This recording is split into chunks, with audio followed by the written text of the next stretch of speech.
ମୁଁ କହିଲେ ପୁଣି ଆରମ୍ଭ ହେଇଯିବ ଆପଣ ମାନେ କହିବେ ଆଣ୍ଟି ସୋସିଆଲ। ତ ପ୍ରଥମେ ଦେଖି ଦିଅନ୍ତୁ। କ'ଣ ଦେଖିବେ? ଗୋଟେ ନୂଆ ବାବା ଆସିଲେଣି ପୁଣି ଥରେ। ହଁ ଦେଖୁନାହାନ୍ତି।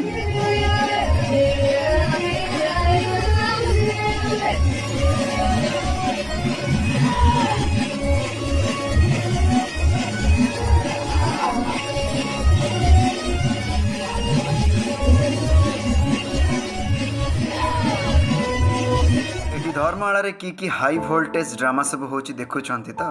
ଆପଣମାନଙ୍କର ସବୁବେଳେ ଗୋଟିଏ କମ୍ପ୍ଲେନ୍ ଥାଏ, କାହିଁକି ଆପଣ ଆମର କଥାବାଚକ ମାନଙ୍କ ସାଙ୍ଗରେ ଲାଗିକି ରହୁଛନ୍ତି, କଥାବାଚକ ମାନଙ୍କୁ କାହିଁକି ଆପଣ ଏତେ ଘୃଣା କରୁଛନ୍ତି?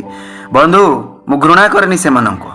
ଆପଣମାନଙ୍କୁ କେବଳ ସତ୍ୟତାର ଆଇନା ଦେଖାଏ। ମୋର ଉଦ୍ଦେଶ୍ୟ ଆପଣଙ୍କୁ କେବଳ ଏତିକି ବତେଇବା ଯେ ଯଦି ଏଇମାନଙ୍କୁ ରୋକ ନ ଲଗାଯାଏ ତାହେଲେ ଆମ ସମାଜରେ ଥିବା ଧର୍ମାନ୍ଧମାନେ ଏମାନଙ୍କୁ ଆହୁରି ପ୍ରୋତ୍ସାହନ ଯୋଗାଇ ଚାଲିବେ ଏବଂ ଆମ ଦେଶରେ ଏମିତି ଆହୁରି ଅଗଣିତ ଅନେକ ବାବା ମାତା ସବୁ ସୃଷ୍ଟି ହେବେ ଯେଉଁମାନେ ଆମକୁ ଧର୍ମ ନାମରେ ସବୁବେଳେ କଳାକନା ବୁଲେଇ ଚାଲିବେ।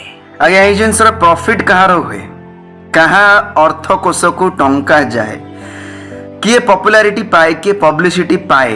এটা ଆପଣ ମାନେ ଠିକ୍ ରୂପେ ଭଲ ଭାବରେ ବୁଝିପାରୁଥିବେ, ମୋତେ କହିବାର ଆବଶ୍ୟକତା ନାହିଁ। ଆପଣମାନେ କ'ଣ ଭାବୁଛନ୍ତି ଏମାନଙ୍କର ଶରଣକୁ ଗଲେ ଆପଣମାନଙ୍କୁ ବୈକୁଣ୍ଠରେ ଡାଇରେକ୍ଟ ଲାଇନ୍ ମିଳିବ?